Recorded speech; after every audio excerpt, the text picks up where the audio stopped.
Good morning. Good evening. It feels like a morning all over again. But good evening and welcome to the Energy Outlook Live from Lagos, Nigeria. My name is Wisdom Chap Jumbo.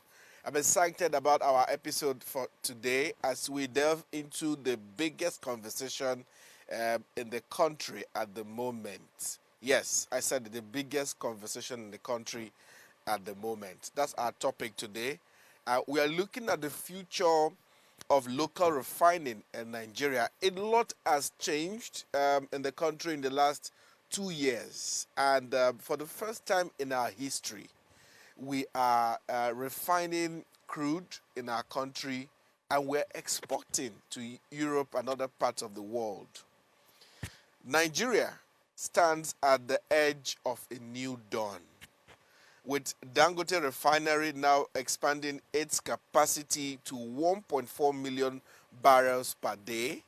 The spotlight is back on what could become one of the most uh, defining turning point in our economy.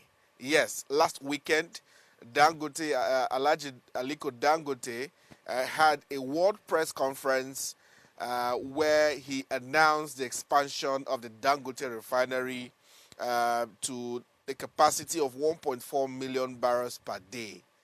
That was the breaking news we had last weekend, which has been the top of the conversation across the media and across the country, which is what we are focusing on today.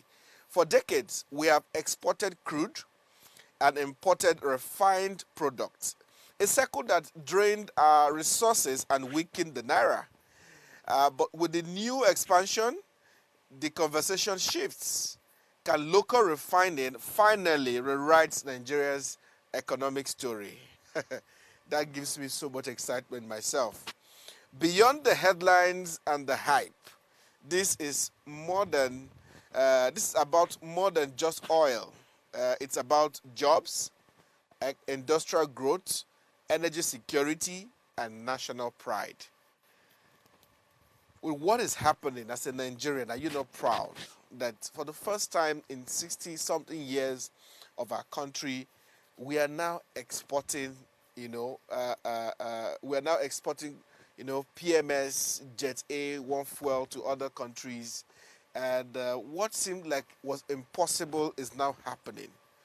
So, but if you recall, the government granted about 30 refining licenses to 30 companies, but only Dangote has been able to pick up on this. What's happening to others? We know Boa is coming up, and there are other modular refineries who are also picking up. A lot has changed in the last 2 years. But what is the future of local refining? How can we build on what Dangote seemed to have achieved for our country? But this conversation is not about Dangote. It's about Nigeria and what we have gone through for decades. This shift we see, how can we sustain it? What is the future of local refining? It's our conversation today, and I appeal to you to stick with us, stay with me. I have my guest is ready, and we're going to dissect some of this and, of course, share some insights for what could be the future of local refining. But before that, we'll go on a quick break. And when we come back, I'll walk you through what's happening within the industry. What is the update? What do you need to know is happening in the energy sector? Just a few updates, and then we'll get to our conversation. Stay with me. We'll be right back.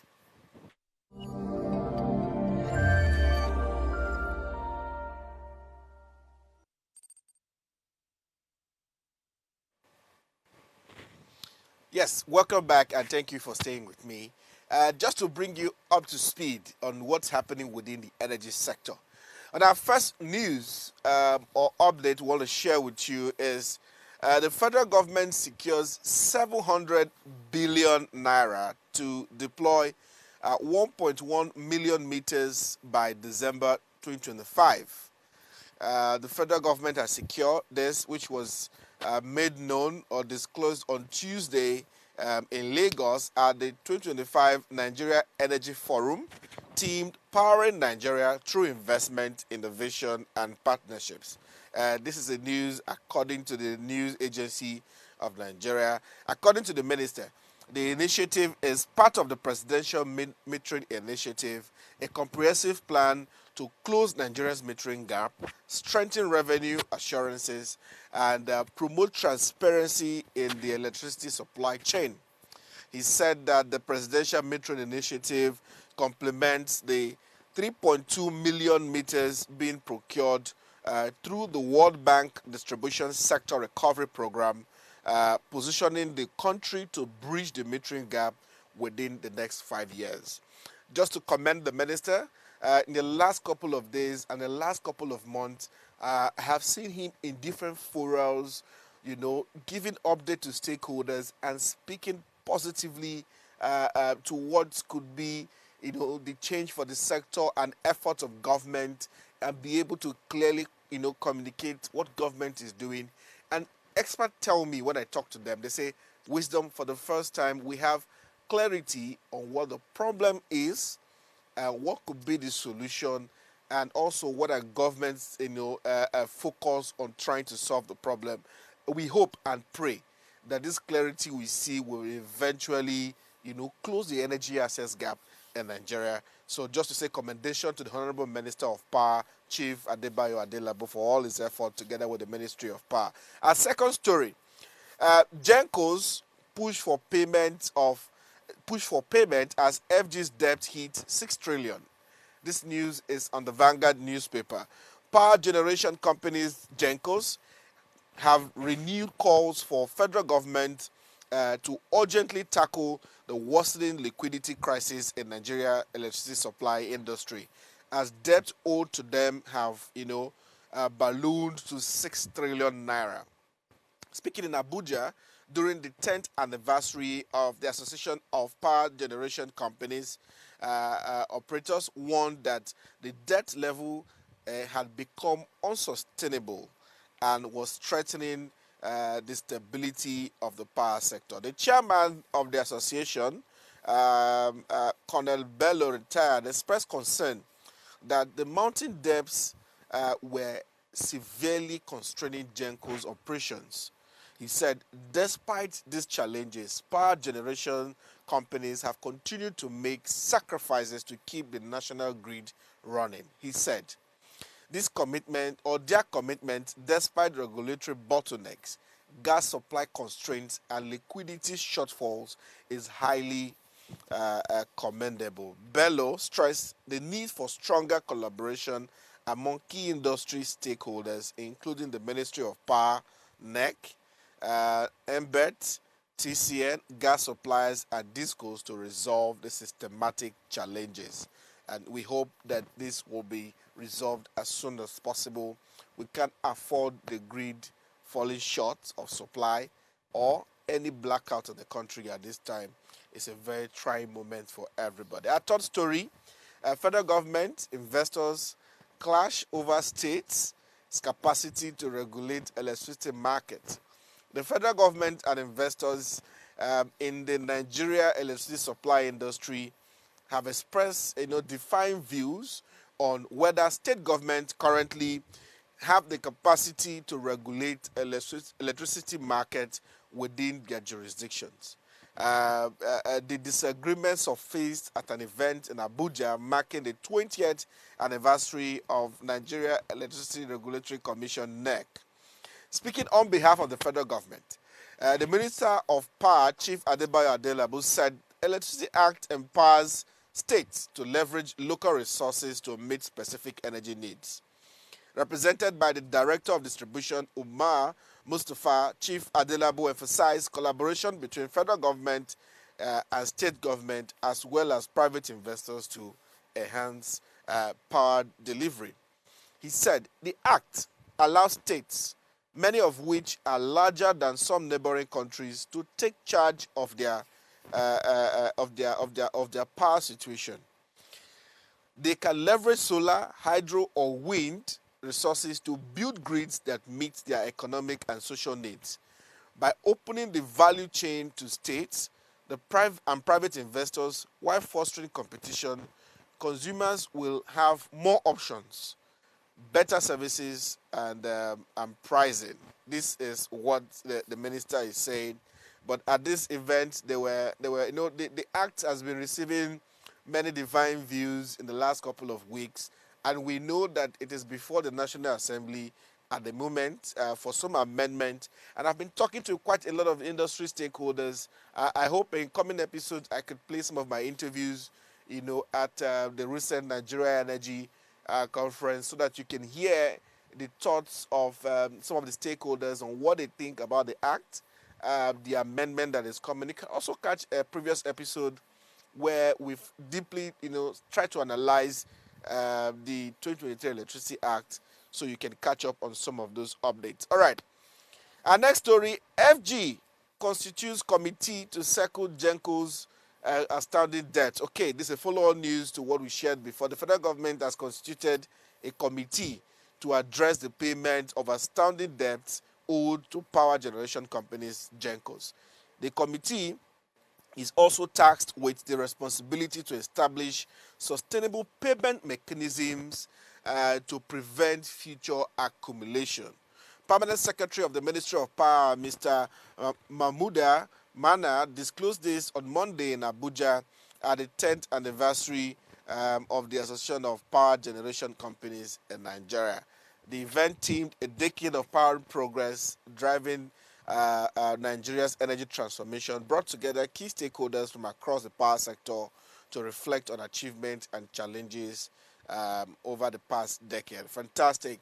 The problem and the solution altogether, we're happy. We hope that this will, clear a headway to finally solve the problem of this accumulated debt that we owe the Gencos. We indeed do not want power to fall short anytime. All right.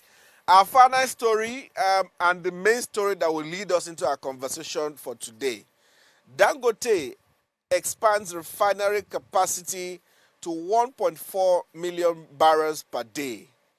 Africa's foremost industrialist Aliko Dangote over the weekend announced plans to expand the capacity of Dangote Refinery from 650,000 barrels per day to 1.4 million barrels per day, making it the largest refinery in the world upon completion. Speaking at the briefing in Lagos over the weekend, Dangote expressed profound gratitude to President Bola Ahmed Tinubu for his continued support and commitment to Nigeria's industrial growth. He commended the administration for enacting policies that promote domestic processing of crude oil and encourage industrialization, describing them as key enablers to the refinery expansion. All right, all of this we will dissect in our next, in our conversation for today, just to look at this broad. Like I said, this conversation is not about Dangote. It's about the future of Nigeria and how local refining can indeed change or create a shift that we need in the energy sector. This is all we have for you on our news for this week and updates from the energy sector. And remember, you can always send us your news if you want to be featured in this segment. Feel free to send us that, and we can put that up. Of course, you can connect with us across all social media platforms and let us know. All right, we'll go on a quick break, and when we come back, we go into my conversation for today. My guest is ready, and it will be telling us more on what we need to know. Stay with me. We'll be right back.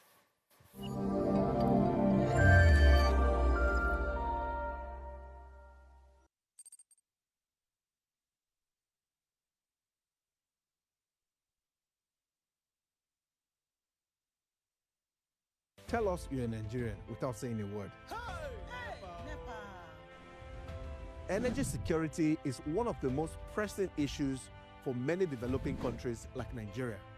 And if there's going to be any meaningful progress, addressing our energy issues is non-negotiable. I need to see light for my house. Make them do something. Band A is expensive. I literally have to turn off all my appliances just to reduce costs. We need light. Introducing the Energy Outlook, your go-to show for everything energy. Every week, we'll bring you the latest insights, innovation, and in-depth analysis of Nigeria energy sector. From policy discussions to regulatory insights, we'll analyze the key decisions influencing growth and sustainability in the energy sector. We'll bring you the human stories behind the headlines, giving you a personal perspective on the broader energy challenges. Join me every Friday at 6 p.m. for the Energy Outlook, your guide to the future of energy, where energy means business.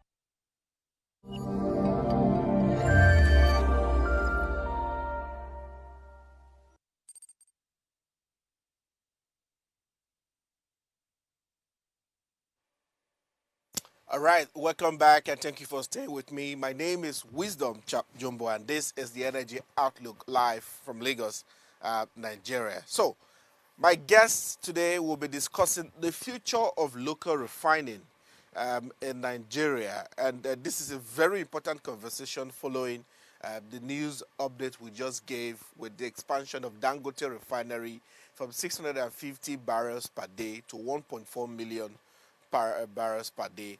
How does this affect our economy? And beyond Dangote, what can we really do for local refining? Joining us to unpack this very important topic is Dr. Ken Uwalaka, who is Technical Manager Production Optimization at Upstream Work PLC Americas. He has over 26 years of experience in the field of operation and optimization. Engineer, or as you would like to call him, Dr. Ken, is an engineer by profession and led several field and production enhancement projects across the globe. We have the perfect man for this conversation. Dr. Ken, welcome to the program. Thank you, Jimbo Wisdom. It's my pleasure being here. Thank you, and good evening, viewers, and good afternoon, depending where you're watching from. Fantastic. Dr. K, remember when we met for the first time at NIMEC last year? Oh, yeah. And since then, I've always wanted to have you on the program. So when I had this topic, I said, good, this is a perfect time to pull up my Oga to come bring him up for this conversation. So thank you for finding time to join us. Now, thank you for having me. I'm sure you are well up to speed on what's happening within the sector with the expansion we have just heard in the news by Dangote. Now, my first question is, how significant? Maybe I am not putting it so well into context, so you help us. How significant is this expansion by Dangote to Nigeria's, economy, and what does it represent for the country's quest for self-sufficiency? Maybe I'm not using the right word. I'll allow you, who is more of an expert than I am, to make it make sense to many people and give it more context. What are your thoughts, Dr. Ken? All right. Thank you, Wisdom. So, honestly speaking, this is a monumental shift. And for our viewers, to put things in perspective, the biggest single facility refinery today exists in India, the Jamnagar field, which is about 1.2 million barrel production capacity. And with Dangote, moving into 1.4, that's the Guinness Book of Record. That will be the highest, the largest single facility refinery in the world. For us to appreciate the visionary step that the leadership of Dangote have taken in this industry. And again, for energy independence, Africa is leading with this, because at the end of the day, beyond the regional chapter, which is the African Continental Trade Union Free Union Trade Agreement, there's no any other country in the world that is going to be hosting a single facility refinery up to that volume except Dangote, which is something that is remarkable and which Nigeria need to be very proud of, and also the world at large. Even if in the United States, the biggest single facility refinery that's existing here in Texas, which is the Gulf Coast, it's about 645,000 barrels of production capacity per day. So this is a monumental shift for the entire world and for Nigeria in particular and Africa in general. I mean, is what experts tell me just exactly what you have just shared. And I know one of them asked me, Wisdom, are you not proud? And I'm like, well, I am, but so we wonder all of the issues that Dangote has been facing already with what is going on. But my next question now is, we have depended heavily or relied heavily on imported refined products for Right. many years. Mhm. It's like a shift that we have never experienced before that is happening now. So how do we, because we see that the depot people are fighting so hard. I mean, it's clear that this shift, they didn't see it coming well enough. So it has been a struggle for them. So how do we move with this shift that we're seeing happening? What are some of your thoughts you want to express? Of course, looking at how this refinery we have now can reshape Nigeria's dependence on fuel importation. Yeah, I know that the depot operators may not be comfortable at this point in time, but definitely for the entire Nigerians, it's a welcome development because what matters is how much savings goes to the pocket of an average Nigerians, right? So to a greater extent, the Dapman and the Meman, they may need to change their business model because there's going to be heady competition. And this is where the regulators need to come in to ensure that there's a balance between the DAPMAN, MEMAN, and IPMAN, and alongside with the Dangote refinery. Because again, we are not only looking at the refinery as a facility, we are looking at energy independence. We are looking at a job creation for the entire Nigerians where unemployment is high. And we're also looking at our GDP in terms of the amount of revenue that this refinery is going to bring into the Nigerian economy, which is something that, if you don't want to look at your personal gain, look at the general gain as it concerns the country. It's a welcome development, and we really need to, bring in all the private public partnership and have a strategic alignment between the government, the operators, even international oil companies that have to bring in the needed technology to be able to make this a success, because it's a win-win for everybody, not only for Nigeria. You could imagine that um, Africa becoming a regional hub for exports of a refined product. I want to put it clear to you, Wisdom, my friend. For the past 6 months, for 4 times, United States have shipped crude oil into Nigeria. That never happened in the history of the world, right? So this is a turnstile for the entire country because Dangote is running a 650,000 production capacity as at now, and the raw product is crude oil. The last time I checked a few days ago, United States have shipped in an average of 300,000 barrels of crude oil to be refined and processed in Nigeria with the help of Dangote Refinery coming on stream. So this is very, very strategic, and we need to, support him from all ramifications. His vision is clear, his mission is on course, and the value that is bringing into the system is inevitable. And it's something that is going to speak deep into the pocket of average Nigeria in a positive light. Thank you. Yeah, I mean, I like how positive you sound, and we wish that uh, uh, people within the sector, maybe like the unions and the associations, will also sound this way.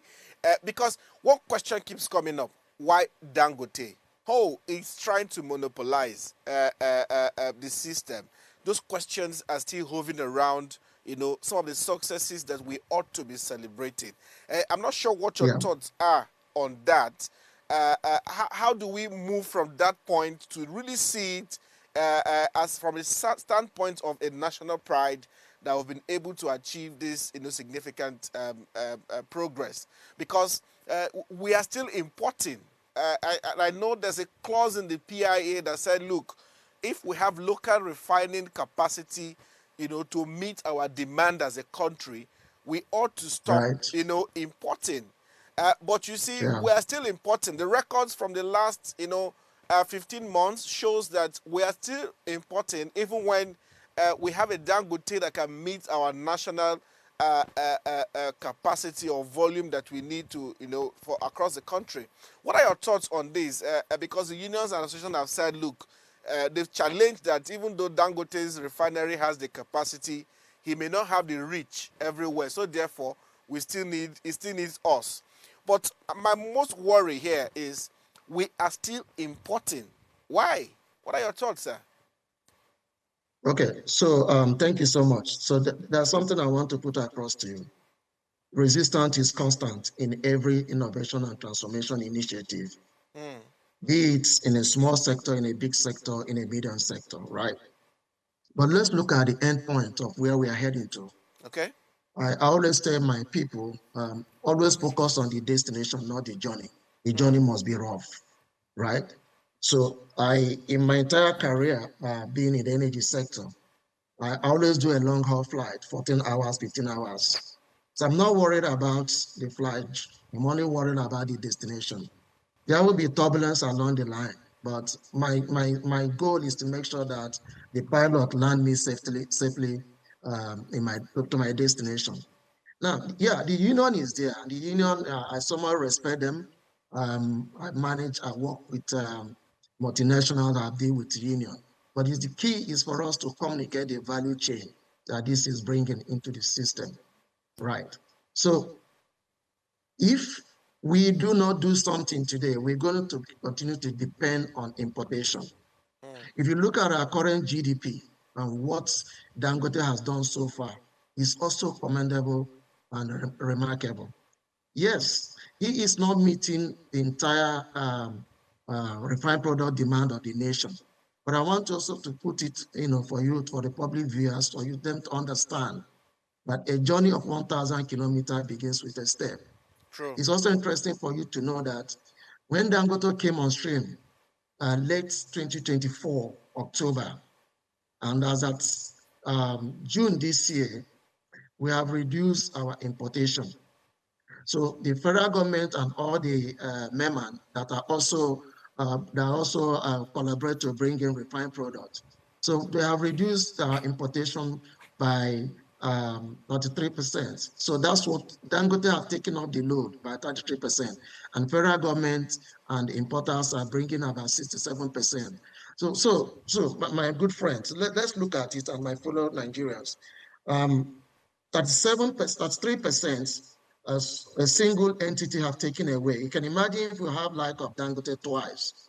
And by the time Dangote raves its production to 1.4 million barrel production capacity per day. So Dangote Refinery will be able to bring in 100% of the daily fuel consumption by Nigerians. So it is not a journey that will start today and finish tomorrow. The union is there. I respect their view, but we need to also make sure that we have that communication, and we need to strengthen our relationship with the union and to let them know that this is all for the interest of the nation. Over dependence on dollar, we are not talking about it. We need to source for dollar to be able to do exchange rate, and that puts unnecessary pressure to our own currency. As against when we're able to, refine our own petroleum products locally, and then also broaden the supply chain and grant independency to small petroleum filling station dealership in Nigeria that also depends on the depot prices, and then before they finish paying all the levies and charges and the cost of moving the product from the depot to their facility. All the markup goes into the end user, which is you and I. You understand that? So we need to have a broader mind to see and accept what our brother Alhaji Aliko Dangote is bringing into the system. It's not all about him. It's all about the country. And the future of the country depends solely on this energy sustainability. And we have to gain that sustainability not only at a national level, but at a regional level, which comprises about 52 member nation of the African Union, which will also be benefiting. I also want to put it to you and for our viewers to know that Yeah. the biggest refinery so far, single facility in Africa, is in South Africa, followed Okay. by Egypt, Algeria, and Libya. And then Angola that is doing about 65,000 barrel processing capacity per day. You can, even if you put them together, what Dangote is bringing into the Nigeria as a country is monumental, right? It's something that is phenomenal and remarkable, and we all need to support him. But what we need to do stakeholders need to come together to understand Yeah. the length and breadth and the limits at which this initiative going to drive the entire economy. And Dr. look Ken. at the GDP. Yeah. Yes, sorry to butt in here, Dr. Ken. So, I mean, there have been so many arguments by experts to say that whether or not what Dangote is doing will hopefully see or lead to lower fuel prices. Currently, we are around, I'm not sure how much I got the last time. Is it 8 something or Yeah. thereabout? Are you part of, or Dangote Refinery into this system. If you look at the progress made so far, remember that if you go to a gas station like MRS, who have direct lifting now from Dangote, for the past 1 month, they've moved from 888 naira per liter to 815. Right? okay? Come to think about it, when every independent licensed marketers can lift direct from the Dangote refinery. My basic 101 economics and commerce made it clear that the more middleman into supply chain, the more you pay for the services you receive. Now, you can imagine when you move straight to pull your refined product from Dangote refinery straight to the filling station. There's no much middleman. But the quest for getting to the price of 550, I look at the trajectory and also look at how did other countries arrive at that left price margin. It is not overnight.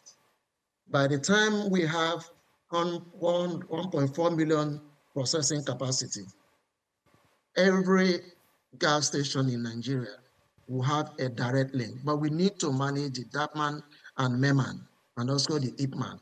And then when there is competition, what normally happens? There'll be a force that will drive the price down. So it's a no-brainer. But I know, again, I said, as a strategic scholar leading innovatives here and there, resistance is unavoidable. And most projects that fail around the globe is because of resistance from end users or consumers or stakeholders who may want to portray or sell a wrong impression to the entire public. But look at where we are. Ordinarily, our GDP is supposed to be around 3.13%. But Dangote coming in since October, our GDP is about 4.12%. And analysts and fellow scholars, we are saying that in the next 5 years or 6 years, our GDP will be rising about 6.14, 6.12%. And this is a gross input of about $400 million dollars going into the revenues account from Dangote's initiative by making the refinery fully functional. One thing you need to know is that you need to have a refinery that is functional, not the nameplate. We have other refineries in Nigeria that are not working. But by the end of 2026, I expect that even without that, with Dangote and Port Harcourt to worry and Kaduna Refinery, plus the modular Okay. refinery you mentioned, we should be around 700,000 barrel processing capacity per day. And that will reduce over dependency on the dollar that is driving our economy. We are not a producing country. We are all dependency in foreign importation.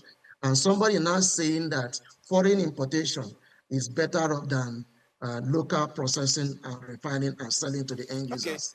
It's not adding up for me, right? Thank you. Dr. Ket, thank you so much. Now, you have just nicely led me to my next question. But let's go on a quick break. Let's catch our breath. When we come back, I'm curious, Doc, why have, if all of these are the benefits of having local refinery, why, for how many years, we have been unable to fix our own national refineries? Who was holding them, or who is still holding them from working? You have been in the sector longer than I am, so you help us with that. But let's go on a quick break. When we come back, Dr. Ken will give us an answer to that question and other questions that we have before the end of the program. Stay with me. Don't go away. We'll be right back.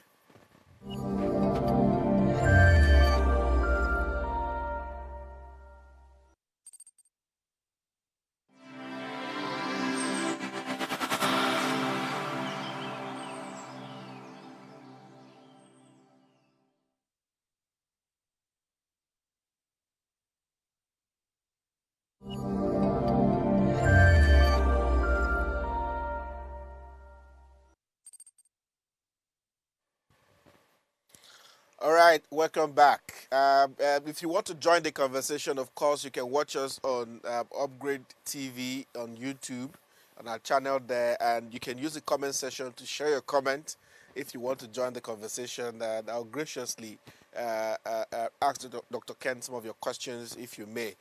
Dr. Ken, if I still have you there, if you can hear me, if Yes, I all can you hear have you. just analyzed for us truly the benefits of just having the capacity for local refining, it's been donkey years. We've wasted so much taxpayers' money trying to fix our national refinery.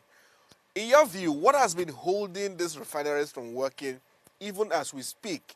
The Port Harcourt refinery that we thought was already working currently is still shut down under repairs or maintenance.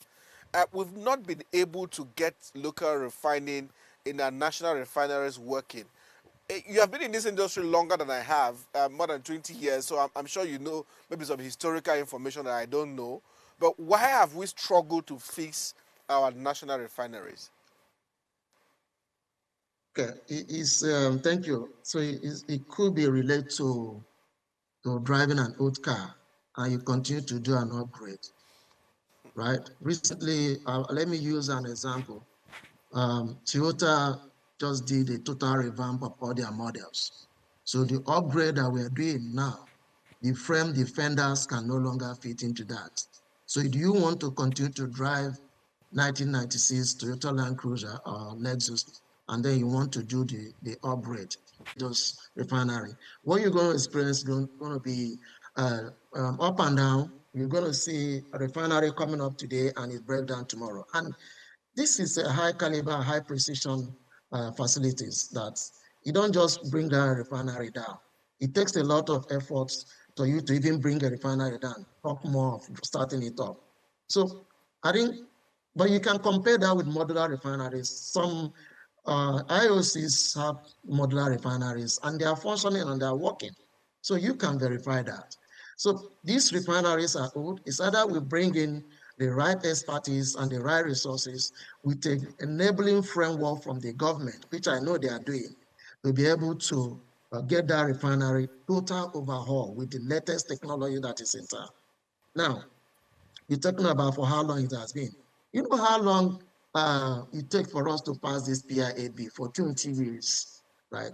Most of the innovation now, most of the growth you are seeing in the oil sector now is because of the PIA is enabling them to do that. And I foresee like of my senior brother um, um, Adenuga coming up with some refinery. First of all, the enabling environment needs to be created for people to invest their money. Remember what we call the agency theory. Nobody wants to put his money where he's not certain that he's going to make it. Every born natural human being is a businessman, whether in academia or in the real business world. So that enabling environment is key. We need to talk about the security. We need to talk about the aging infrastructure. The refinery we are talking about, Port Harcourt, Warri, and Kaduna, have a pipeline. For example, the Atlas School that is serving the western side of the country. This pipeline need total overhaul. What we call in the upstream sector asset integrity and maintenance. The reliability and the asset integrity of those lines now is questionable. So you need to carry out a system upgrade and replace the line and ensure that even when the refinery are fully functional, the transmission becomes a challenge. We need to fix that. So just to summarize on this particular question, we need an enabling environment. We need government incentives, regulatory framework that drives the refinery into full-fledged business-oriented outfit. Dangote is a visionary man and he's also a risk taker. He has done it. He has also proven to other billionaires in the country that they can do it. And I will not be surprised to see other operators coming in the near future to set up their own refineries and scatter them around the country. And there will be ease of getting this thing to the gas stations, and the consumers will be able to access it without stress and then have more money into their pocket by driving down the overall cost of getting a liter of petrol. Can government make that happen? We've had billions of naira going to it, but still not working. So, what are your thoughts around what experts are saying that we should sell them off, and government should stay off managing them, and then government should focus on policy area and regulatory. What are your views on this? Do you also support this idea? Will that be the best way forward? So that, because Dangote is just one person, we need, or one facility. We need more hands if we need to improve and get more done, so that we avoid this whole talk of monopoly that we're hearing. But there's a role government needs to play. We have a national refinery that is moribund, that needs to get working. Should we sell it off? I totally support that argument as an industry practitioner. The question is, again, back to you. How many countries around the world that their government is running refinery? No. So this is supposed to be a private initiative, but regulated by the government, right? So there is no place you see, I can't remember, there is no one person trying to suppress the other. So it's a no-brainer. That is the best way to go. Hand over all the refineries to private sectors, and you see all the private businesses strive around everywhere in the world. It's just like Ministry of Sports. In the United States, where I live, the sports is under the education institution. It's not under a body in the government that's a Ministry of Sports. That is why you see them competing fiercely around the world. So there are some government facilities, after a while, that are supposed to be handed over to the private sectors to manage. And you will see it's not going to be a magic. You will see them putting in their best. And shareholders will put in money. Because if you don't have a stake in any business and it's everybody's business, then it's nobody's business. So I am a strong supporter that these refineries should be handed over to private sectors to manage, while the government, NNPCL, and these affiliates continue to do the regulatory jobs and then support them when there is a dispute between partners running these refineries. So I totally support that, and to be the only way that the government will also recoup their own part of the revenue that is coming, either by tax or by royalties coming in from them directly. Amazing. Now, let's move a bit to policy side now. It took Yeah. us 20 years to pass the PIA, and that cost us quite a whole lot. Now, as a practitioner in the sector, what are you seeing on the side of investor confidence? Because what needs to happen in the sector to create the needed change, it requires investment.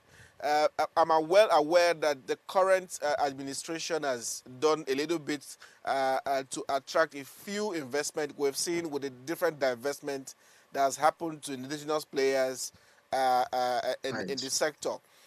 But we're Right. looking at the side of policy confidence. Now, Mhm. it took us 20 years to pass the PIA. Now we are here. What are you seeing on the side of policy consistency that could instill more investor confidence? Are you able to see the future from where we are now, to say if we maybe follow this step, we might be able to sustain and attract some investment into the sector? What are your thoughts about this?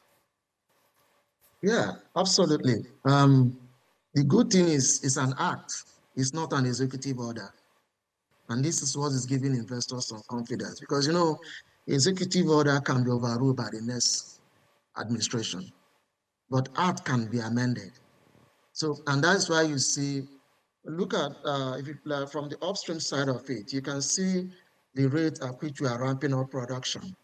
We are heading to 1.6 million barrels, and even a discussion also ongoing to discuss with OPEC to see whether we will be granted about 2 million barrels of oil per day. Because there is some confidence now, level of confidence imposed on investors, that one thing is that, like I mentioned before, If you put in your money, you should be able to recoup your money, my good friend, Wisdom.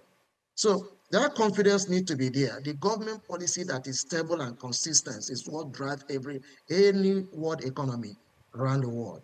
So if they have an unstable policy, an unstable economic policy, unstable fiscal policy, unstable government policies, every investor will be wondering, what will happen if I put in this money or if I make this investment and the change in policy comes in tomorrow? The biggest organization you can fight and think of succeeding is the government anywhere in the world.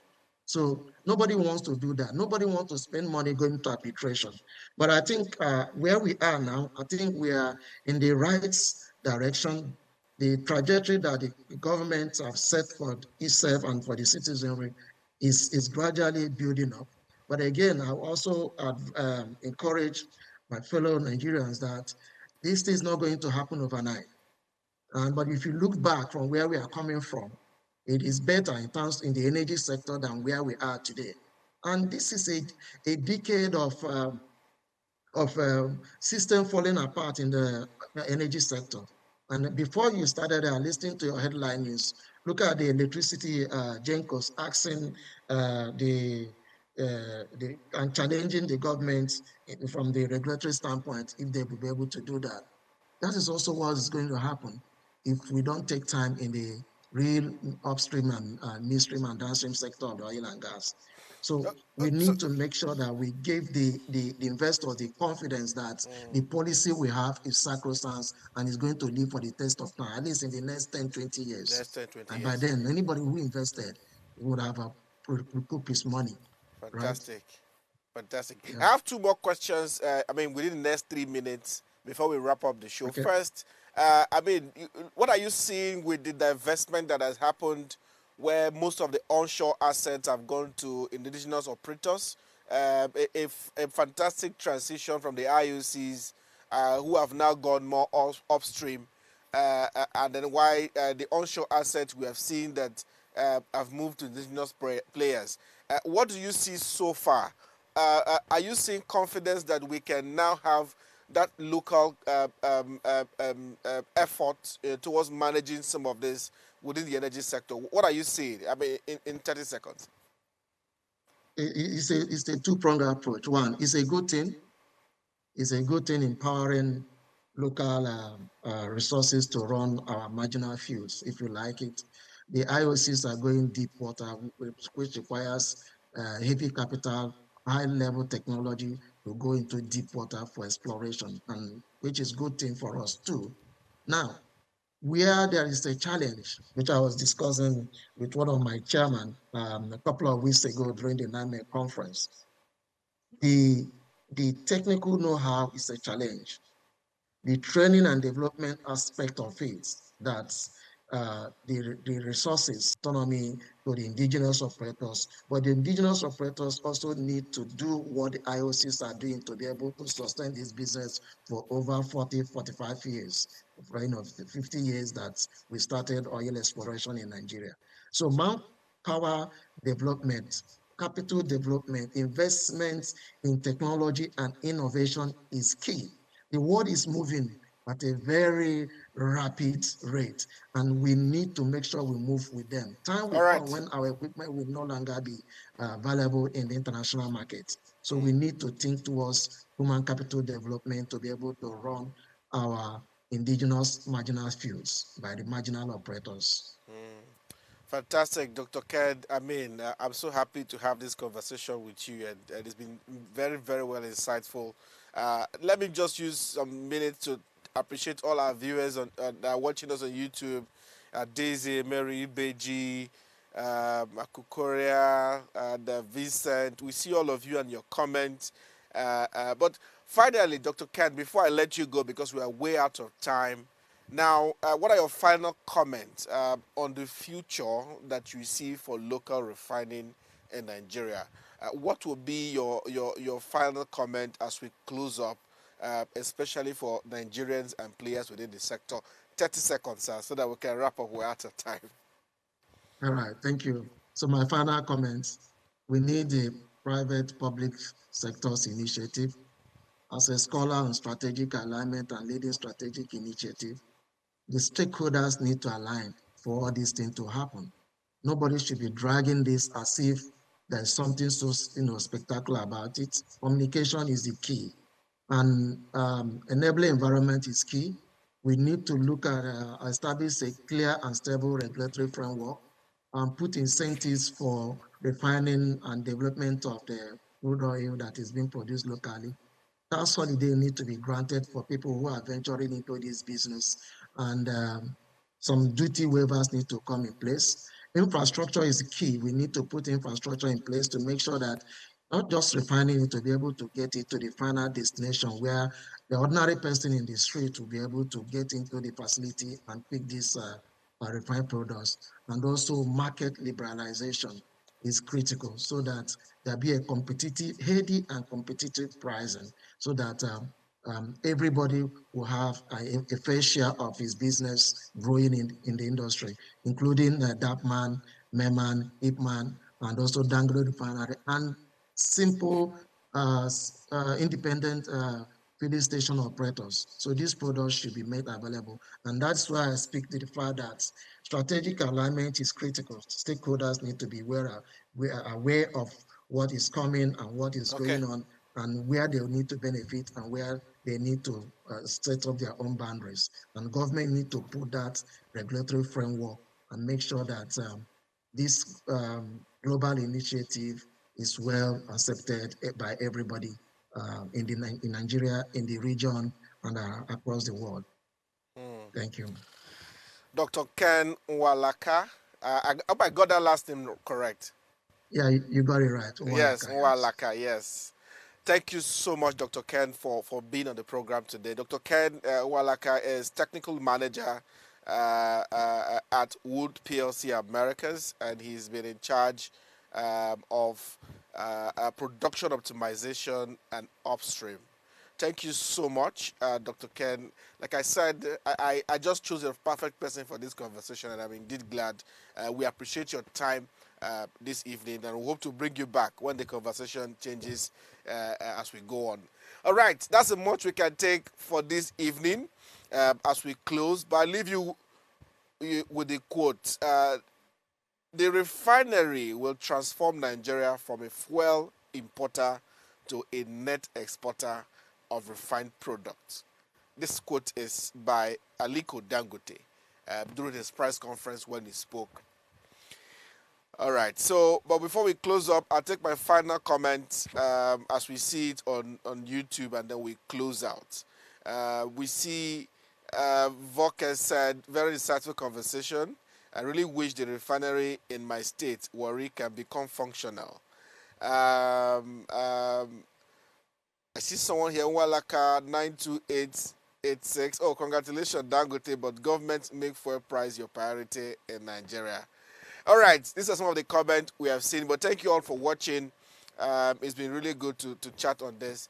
Until next week, when we come with another very insightful topic to discuss. The energy sector is very important to our economy, so we keep a close watch on what is going on within the sector. Until next week, when we bring you the next topic, same station, same time. In case you miss other episodes, you can watch them on our YouTube channel at Official Upgrade TV. Just type at Official Upgrade TV on YouTube, and you can find all our previous episodes to catch up on the many important conversations we've been having in the last couple of weeks. My name is Wisdom Chap Jumbo, and it's been a pleasure. I wish you a very, very restful weekend. Enjoy your day. Until next week, same time, when we are back again with another conversation. Have a lovely evening.